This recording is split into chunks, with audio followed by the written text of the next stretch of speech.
Sunrisers Hyderabad Rajasthan പോരാട്ടത്തിൽ എല്ലാവരും കാത്തിരുന്നത് യുവ ബാറ്റിംഗ് സെൻസേഷനായ വൈഭവ് സൂര്യവംശി എത്ര റൺസ് നേടുമെന്ന് അറിയാനായിരിക്കും. ആദ്യ പന്തുകൂടൽ തന്നെ ബാറ്റിംഗ് വിസ്ഫോടനം തീർക്കുന്ന ഓപ്പണർ പക്ഷേ ഹൈദരാബാദിനെതിരെ നേരിട്ട ആദ്യ പന്തിൽ തന്നെ പുറത്തായി. ആ ഞെട്ടലിൽ നിന്ന് കരകയറും മുൻപേ രാജസ്ഥാന്റെ വിശ്വസ്തനായ ധ്രുവ് ജുരലിനെയും അരങ്ങേറ്റക്കാരൻ പ്രിട്ടോറിയസിനെയും പ്രഫുൽ മടക്കി. 24കാരനായ താരത്തിന്റെ അരങ്ങേറ്റ മത്സരമായിരുന്നു ഇത്. ആദ്യ ഓവറിൽ 3 വിക്കറ്റുകൾ നേടിയാണ് താരം തന്റെ അരങ്ങേറ്റം അവിസ്മരണീയമാക്കിയത്. അരങ്ങേറ്റ മത്സരത്തിലെ ആദ്യ ഓവറിൽ തന്നെ 3 വിക്കറ്റുകൾ നേടുന്ന ആദ്യ ബൌളറെന്ന നേട്ടവും ഹിംഗെ ഇതോടെ സ്വന്തമാക്കി.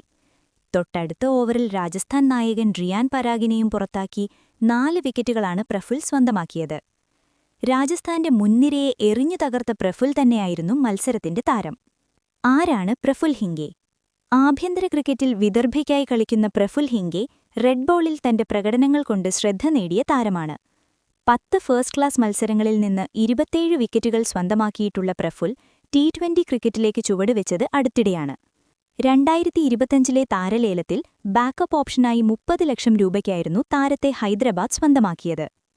ഹൈദരാബാദിന്റെ ഫാസ്റ്റ് ബൌളിംഗ് കോച്ചായ വരുൺ ആരോണാണ് ആഭ്യന്തര സർക്യൂട്ടിൽ നിന്ന് പ്രഫുലിനെ കണ്ടെടുക്കുന്നത്. 13ാമത്തെ വയസ്സിൽ ക്രിക്കറ്റ് പരിശീലനം തുടങ്ങിയ പ്രഫുൽ വിദർഭ ക്രിക്കറ്റ് അക്കാഡമിയിലെത്തിയതോടെയാണ് അപകടകാരിയായ പേസറായി മാറുന്നത്. അണ്ടർ 19 ട്രയൽസിന്റെ ഭാഗമായ മത്സരങ്ങളിൽ 36 വിക്കറ്റുകൾ നേടി ശ്രദ്ധ നേടിയെങ്കിലും പിന്നാലെ എത്തിയ കോവിഡ് ലോക്ക്ഡൌൺ വഴിമുടക്കി. പിന്നീട് MRF പേസ് ഫൗണ്ടേഷനിലെത്തിയത് കരിയറിൽ വഴിത്തിരിവായി. ഫസ്റ്റ് ക്ലാസ് ക്രിക്കറ്റിൽ മികച്ച പ്രകടനം നടത്തിയ പ്രഫുൽ തമിഴ്നാടിനെതിരെ രഞ്ജിയിൽ മികച്ച പ്രകടനം നടത്തിയതോടെയാണ് വരുൺ ആരോണിന്റെ ശ്രദ്ധയിൽപ്പെടുന്നത്. തുടർന്ന് SRH ട്രയൽസിൽ പങ്കെടുത്ത പ്രഫുലിനെ താരലേലത്തിൽ 30 ലക്ഷത്തിന് സൺറൈസേഴ്സ് ടീമിലെത്തിക്കുകയായിരുന്നു.